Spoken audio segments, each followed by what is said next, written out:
Hey, it's Eric Carleen. I just wanted to tell you about appraisals for your real estate transaction.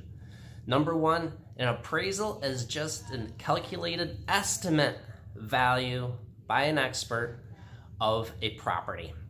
It's not actually what it's going to sell for. That is determined by the market value. When a home goes on the market, it's released to the general public and the whole real estate community. Once the property is sold, then you actually have your market value of the property and you know the true value of the home. So it may be above or below the appraised value. During a real estate transaction, the appraisal is ordered for the bank. It's not for you. The bank is the one lending the buyer the money, and they just want to ensure that their investment with the money is covered by the appraisal.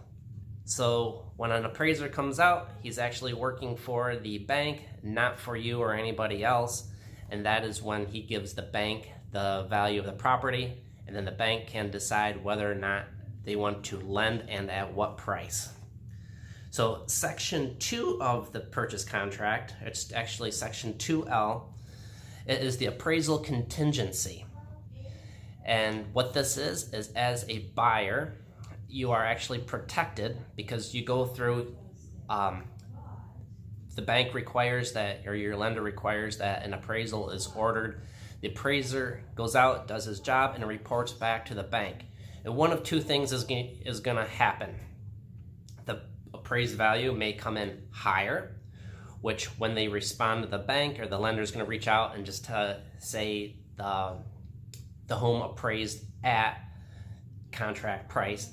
The reason why they say that is because if they say the home appraises for more, it could actually cause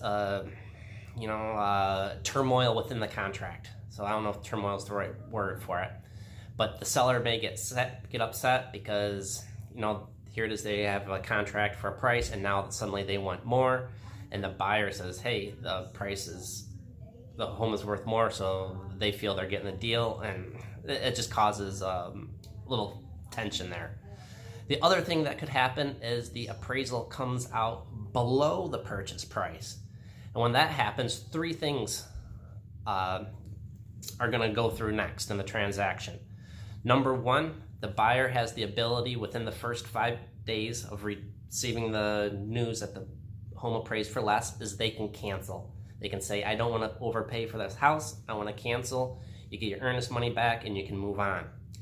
The other thing that can happen is the seller can reduce the purchase price to the appraised value and let the transaction go through. Or else number 3, which is pretty common, the buyer and seller negotiate a new price somewhat in the middle. What then happens is the buyer will have to pitch in some extra money to accommodate for the difference. So the bank will only lend, we'll say, on $100,000, but if the bank or the property appraises for $105,000, the buyer may have to pitch in an additional $2,500, while the seller drops the price $2,500. So that's how they kind of meet in the middle. But that's totally open for negotiations. The other thing that's been happening is, because we are in such a hot market, is people have been waiving their appraisal contingency. So this is pretty dangerous. I'm not a big fan of it, and I will always recommend not to do it, but you still have the choice to do it if you wish. The reason is because if you are purchasing a home for $500,000 and then the appraisal comes in at $400,000, that's a huge significant difference. I just thrown that out there number-wise. But now all of a sudden, the buyer is obligated to come up with a split of the difference. So he may have to come in with an additional $100,000. Those numbers are so wide out there, but I just wanted to give you a pretty blown up example. So there's always that danger. If the buyer has those extra funds in which they're willing to risk that they may have to contribute to the transaction, then they can go ahead and do it. But for the most part, I always suggest leave the contract as is and don't waive the appraisal contingency. That's it. Thanks for your comments and your feedback. If you have more questions for me about real estate, let me know. I'm here for you, and I love making these videos, sharing the information and helping everyone out.